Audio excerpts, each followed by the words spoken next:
Hello everybody, how are you.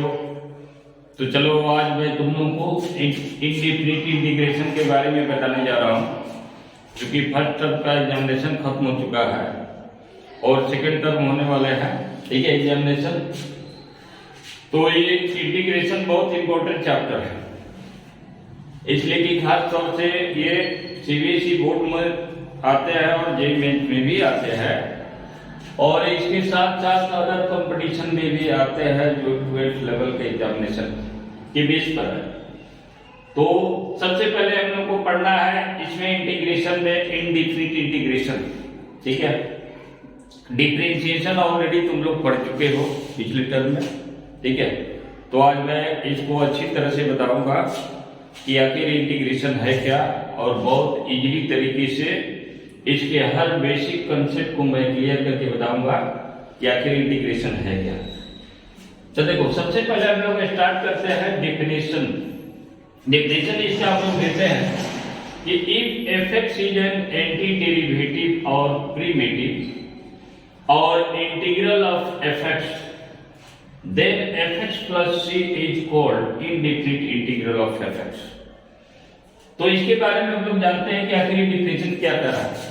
तो देखो, fx अगर एंटी डेरिवेटिव, जैसे हम लोग डेरिवेटिव पढ़ चुके हैं, तो अब यहाँ एंटी डेरिवेटिव अगर fx है यानी उसी का जस्ट उल्टा है, और प्रीमिटिव इसी को हम लोग बोलते हैं इंटीग्रल को या इंटीग्रेशन को प्रीमिटिव और इंटीग्रल ऑफ fx। ठीक है, तीन नाम से पुकारते हैं, एंटी डेरिवेटिव, प्रीमिटिव, ठीक है, और इंटीग्रल। ठीक है, fx plus c is called indefinite integral of fx। ठीक है, तो अब देखो इसमें हम लोग क्या लिखते हैं, एक साइन देते हैं जो इंटीग्रल साइन है। ठीक है, fx क्या है, इंटीग्रांड है, dx क्या है, तो variable with respect to which integral is to be obtained, यानी जिसके रिस्पेक्ट में हम लोग इंटीग्रल ऑब्टेन करते हैं।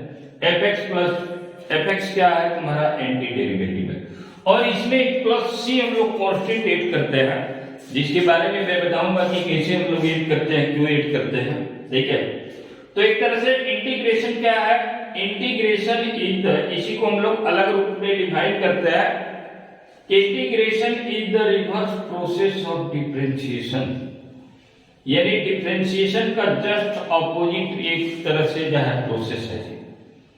यानी डिफरेंशिएशन का जस्ट ऑपोजिट कैसे है उसको भी मैं बताऊंगा। ठीक है, तो सबसे पहले हम लोग जान लेते हैं कि इसमें हम लोग क्या क्या यूज करते हैं इंटीग्रेशन के लिए साइन।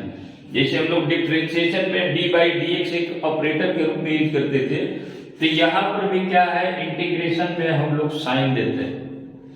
तो अब जैसे एस की तरह ये साइन दिया हुआ है बड़ा सा, इसको हम लोग बोलते हैं इंटीग्रल साइन। dx क्या है, तो variable with respect to which integral is to be obtained, यानी जिस वेरिएबल के रिस्पेक्ट में इंटीग्रल फाइंड करना। जैसे मान लो यहाँ fx है तो यहाँ dx है, अगर यहाँ ft रहता तो यहाँ dt रहता। तो यानी जिस वेरिएबल के रिस्पेक्ट में हम लोग जो है इंटीग्रेट करते हैं वो dx होता है। ठीक है, fx क्या है, इंटीग्रांड, इसको हम लोग बोलते हैं fx, जिस फंक्शन को हम लोग इंटीग्रल निकाल रहे हैं। c क्या है, c इसमें ऐड करते हैं कांस्टेंट ऑफ इंटीग्रेशन। तो इसके बारे में भी मैं बता रहा हूं कि कैसे हम लोग ऐड करते हैं और कैसे ये इंटीग्रेशन जो है डिफरेंशिएशन का रिवर्स प्रोसेस है, तो इसके बारे में मैं बता रहा हूं। चलो इसको उतार लिया करो, नोट डाउन। तो देखो कैसे ये इंटीग्रेशन जो है रिवर्स प्रोसेस है। ठीक है,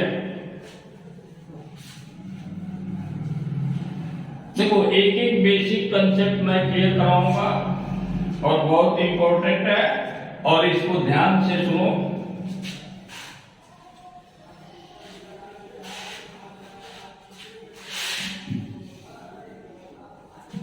तो देखो कैसे ये इंटीग्रेशन डिफरेंशिएशन का रिवर्स प्रोसेस है। जैसे हम लोग यहाँ पर इंटीग्रेशन में हम लोग इंटीग्रेशन का साइन देते हैं, और एक fx को इंटीग्रेट करते हैं, ठीक है, तो fx प्लस सी मिलता है, fx प्लस सी मिलता है, ठीक है। तो अब यहां पर क्या है कि ये इंटीग्रेशन क्या है, डिफरेंशिएशन का जस्ट अपोजिट है। जैसे एक फंक्शन को हम लोग लेते हैं, जैसे D by D x of x cube ले लेते हैं, ठीक है।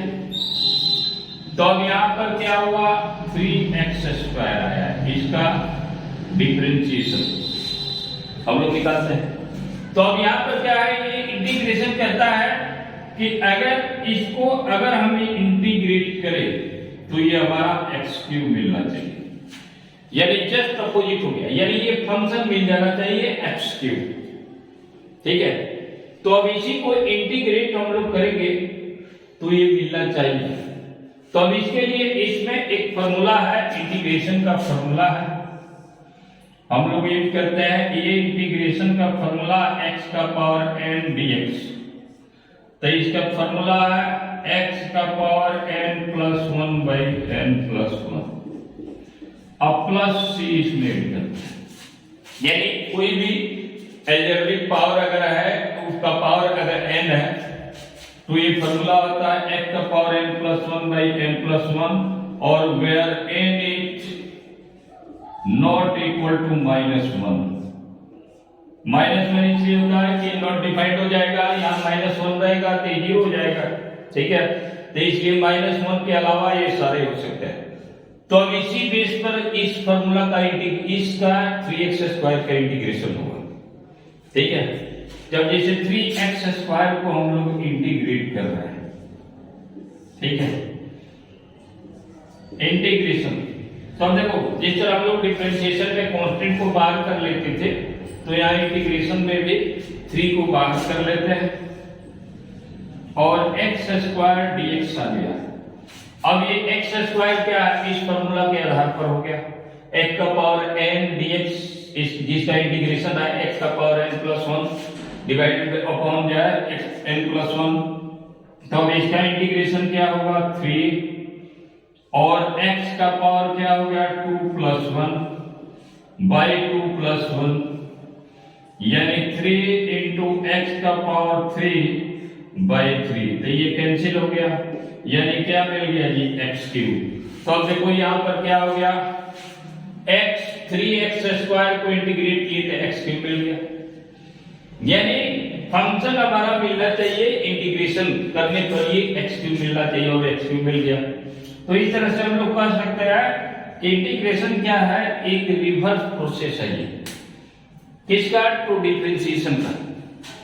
और ये जितना भी अगर किसी को डिफरेंशिएशन का फार्मूला याद है तो इंटीग्रेशन याद करना भी बहुत आसान है, इसलिए कि जस्ट उसके अपोजिट क्या है, रिवर्स क्या है, प्रोसेस है डिफरेंशिएशन का। तो अब इसको उतार लिया करो। अच्छा, एक चीज और इसमें बता रहा है, कांस्टेंट हम लोग क्यों ऐड करते हैं। जैसे मान लो कि यहाँ कांस्टेंट ऐड होना चाहिए था, यहाँ पर इसका डिफरेंशिएशन में इंटीग्रेशन में जाए सी ऐड होना चाहिए, तब क्यों ऐड करते हैं उसके बारे में भी हम लोग समझ ले। जैसे मान लो कि D by D x of x³, ठीक है, और +2 हम लोग निकालेंगे, तो इसका इंटीग्रेशन के डिफरेंशिएशन क्या होगा, तो 3x² होगा जी, यही होगा। फिर D by D x of